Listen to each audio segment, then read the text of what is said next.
Hello বন্ধুরা, good morning. আমি এখন তোমাদের রান্না করে দেখাচ্ছি মটর ডালের বড়া বানিয়ে পেঁপে দিয়ে তরকারি। তা মটর ডালটা আগে ভিজিয়ে রেখেছিলাম, তা এখন মশলার মেশিনে দিয়ে দিলাম, এবার পেস্ট করে নেব, সঙ্গে দুটো কাঁচা লঙ্কাও দিয়ে দিলাম। যে ডালটা পেস্ট করে নিচ্ছি, এখন এর মধ্যে জিরের গুঁড়ো, ধনিয়ার গুঁড়ো, লঙ্কা, আর হচ্ছে তোমার আদার গুঁড়ো, আর হচ্ছে হলুদ দিয়ে দিলাম এর মধ্যে। সব মশলা দিয়ে ডালটা মেখে নিলাম, এখন বড়া বানাবো। বড়াগুলি ভেজে নিচ্ছি। বড়াগুলি নামিয়ে রাখলাম। এখন ওই যে পেঁপে অল্প সিদ্ধ করে নিয়েছি, তার মধ্যে আমি এখন হলুদ লবণ দিয়ে রাখছি। তারপর এখন এটা ভেজে নিব।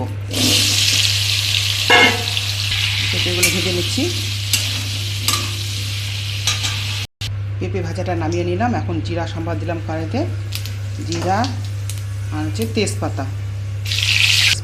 জিরা তেজপাতা ভাজা হয়ে গেছে। এখন আমি লঙ্কা আর হচ্ছে আদা সম্বাদ দিয়ে দেবো। ভাজা হয়ে গেছে সব কিছু। এখন আমি যে পেঁপেগুলো দিচ্ছি কড়াইয়ের মধ্যে। এখন আমি কড়াইতে জিরে গুঁড়ো, ধনিয়ার গুঁড়ো, আর হচ্ছে লঙ্কা, আর হচ্ছে লবণ আর হলুদ দিয়ে দিলাম। 1 চামচ ঘি দিয়ে দিলাম। এখন মাপ মতন জল দিয়ে দিচ্ছি।